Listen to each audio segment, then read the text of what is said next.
2012년에 총서기가 된 시진핑은 카리스마도 독창성도 없는 최고 지도자란 말을 들었습니다. 중국 전문가들은 시진핑은 마오쩌둥 같은 카리스마가 희박하고 덩샤오핑 같은 강한 지도력도 없기 때문에 정치국 상무위원회라는 집단 지도 체제 아래서 당의 대세에 순응할 것이라는 예상을 했습니다. 하지만 최근에 끝난 20차 당대회에서 시진핑은 정치국 상무위원을 모두 시진핑에게 충성해서 시진핑의 가신이라고까지 불리는 사람들로 채워버렸고, 중국에서는 이제 더 이상 시진핑에게 맞설 수 있는 세력이 없다는 것을 보여주었습니다. 이번 당대회를 통해서 후진타오의 공산주의 청년단이나 장쩌민의 상하이방처럼 수십 년간 중국을 지배했던 기존의 계파는 사실상 역사 속으로 사라지게 된 것입니다. 기존 상무위원 7명 가운데서 공산주의 청년단이었던 권력 2위 리커창과 권력 4위 왕양, 그리고 권력 3위 리잔수가 물러나고 상하이방으로 분리된 권력 7위 한정 역시 물러나게 되었습니다. 재밌는 건 시진핑의 아버지 무덤을 성역화해서 승승장구하던 권력 6위 자오러지가 권력 3위가 되었습니다. 원래 중국의 집단 지도 체제는 권력이 분산되어 있는 체제였지만 자오러지는 상무위원이 된 후에도 시진핑 숭배에 적극적으로 앞장섰습니다. 중국은 덩샤오핑 이후 권력이 분산되어 있는 집단 지도 체제를 유지했지만 이번 당대회를 통해서 시진핑의 파벌이 정치국 상무위원을 모두 차지하면서 시진핑 주도의 단일 영도 체제가 된 상태입니다. 제가 가장 놀랐던 건 이번에도 역시 왕후닝이 살아남아 권력 5위에서 권력 4위가 되었다는 점입니다. 진짜 어떤 면으로 왕후닝은 대단하다라는 말밖에 나오지 않았는데, 왕후닝은 40세까지는 대학 교수를 하던 학자 출신입니다. 실무 경험도 없던 대학 교수 출신이 2017년에 상무위원이 되었을 때도 말이 많았습니다. 하지만 이번에도 왕후닝은 살아남아 더 큰 권력을 가지게 되었습니다. 왕후닝은 2012년 중국몽을 설계했고, 장쩌민에게는 상계 대표론, 후진타오에게는 과학발전관이라는 이론을 만들었습니다. 특히 중국 건국 100주년인 2049년까지 중국을 전면적 사회주의 현대화 국가로 만들고 미국의 견제에 맞서 부국 강병을 외치는 시진핑의 모든 공약이 모두 왕후닝을 통해서 나오고 있습니다.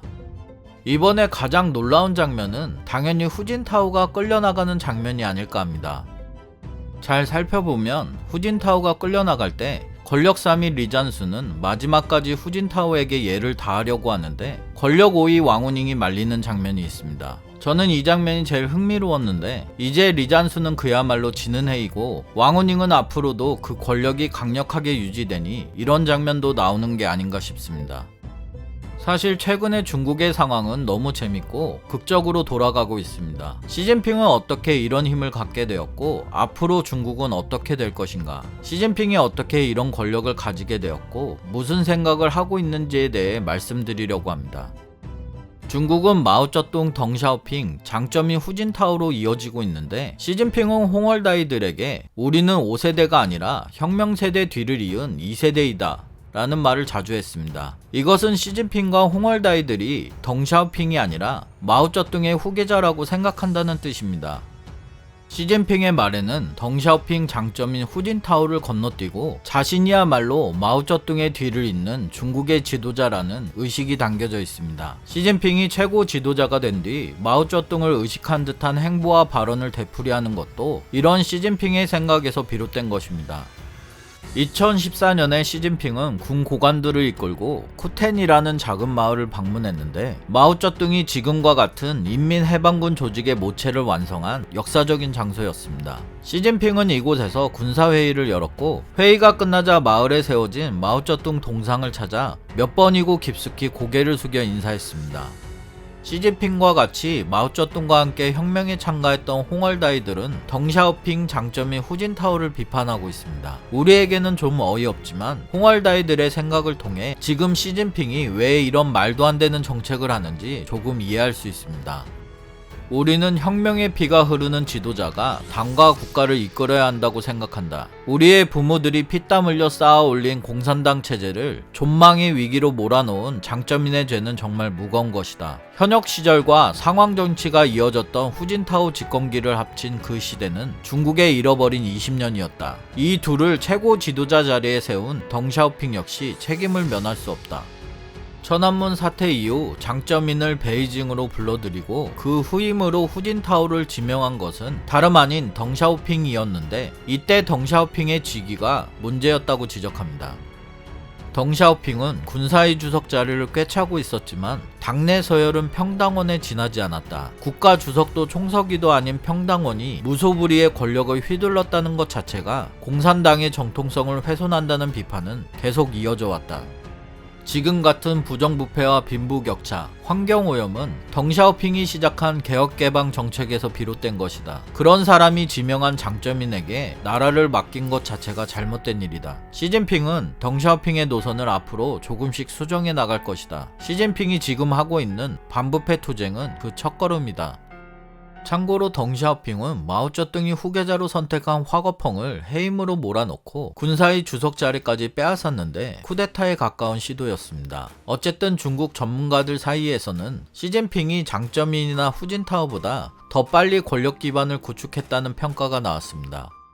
시진핑은 어떤 면에서는 덩샤오핑의 힘을 이미 넘었다고 볼 수 있습니다. 당시 덩샤오핑의 직책은 군사위 주석뿐이었고 서슬퍼런 보수파 중진들이 진을 치고 있었습니다. 하지만 지금은 아무도 시진핑에게 대적할 사람이 없습니다. 시진핑은 당과 군, 정부의 모든 권한을 한 손에 쥐고 있습니다. 그렇다면 시진핑은 어떻게 무소불위의 권력을 가지게 된 것일까? 시간이 지나고 시진핑이 측근에게 했다는 말을 통해 알 수 있습니다. 먼저 장쩌민의 힘을 이용해서 후진타오를 완전 은퇴로 몰아넣어야 한다. 그리고 후진타오가 휘두르는 복수의 칼날이 장쩌민을 치게 만든다. 마지막으로 우리 홍월다이 동지들과 새로운 국가를 건설해 나간다. 시진핑의 말대로 18회 당대에서 장쩌민이 공세를 퍼부은 결과 후진타오는 군사위 주석을 포함한 모든 자리에서 물러났습니다. 하지만 이 과정에서 시진핑의 존재는 전혀 보이지 않았기 때문에 장쩌민과 후진타오가 서로 피 흘리는 권력 투쟁을 한 것으로만 보였습니다. 시진핑이 권력을 차지하기 위해 그런 생각을 했다는 것은 충분히 가능하다. 왜냐하면 장쩌민과 후진타오의 권력 투쟁으로 가장 덕을 본 사람은 그 누구도 아닌 시진핑이니까. 정상에 오를 때까지 가만히 숨죽이면서 두 거물에게 싸움을 붙인 것이다. 그리고 어부지리를 얻자마자 돌변해서 단숨에 반부패 투쟁이라는 명목으로 정적들을 쓰러뜨리고 권력을 손에 쥔 것이다. 어린 시절 바로 눈앞에서 실각한 아버지를 보았고 시진핑도 어린 시절에 하방당해 지옥같은 생활을 경험했으니 권력투쟁의 생리를 몸으로 겪고 자라 승리할 수 있었던 것이다. 시진핑은 후진타오로부터 당과 정부의 권한을 물려받고 자신에게 칼을 겨눈 보시라이와 저우융캉, 시차이허우, 그리고 링지아 등 거물을 실각시키고 동시에 상황 정치로 군림하던 장쩌민을 축출하는 데 성공했습니다. 만일 장쩌민이 권력을 유지하고 후진타오까지 장쩌민과 같은 상황 정치를 펼쳤다면 시진핑은 아무것도 하지 못했을 것이다. 시진핑의 정치 스타일은 중국에서 태극권 같다고 평가되는데 태극권의 기본 사상인 부드러움으로 강함을 꺾는다, 상대의 힘을 빌려 상대를 친다를 응용했기 때문입니다. 시진핑은 상대의 움직임과 의도를 읽고 그 힘을 요령있게 이용해서 최소한의 힘으로 이겼기 때문입니다. 시진핑의 또 다른 특징은 연설이나 담화에서도 자주 보이는데 시진핑이 암기할 정도로 애독하는 유교 경전이 있습니다. 유교라고 하면 누구나 공자를 떠올리는데 공자는 덕으로 나라를 다스려야 하고 반면 법률과 군사력으로 나라를 다스리는 것은 패도라고 비판했습니다. 하지만 시진핑은 달랐습니다. 시진핑은 공자의 사상을 정면으로 비판한 순자를 좋아했는데 사람은 누구나 욕망을 지니고 태어난다. 인간이란 그냥 내버려두면 반드시 뺏고 빼앗기는 다툼을 벌이기 마련이고 세상은 혼란에 빠지게 되므로 법에 의한 통치가 중요하다고 강조했습니다. 공산당의 역대 지도자들은 공자와 맹자의 말은 자주 인용했지만 순자의 사상은 외면했습니다. 하지만 시진핑은 국가주석에 취임한 직후 연설에서 순자를 가장 중요한 육아의 한 사람으로 소개했습니다.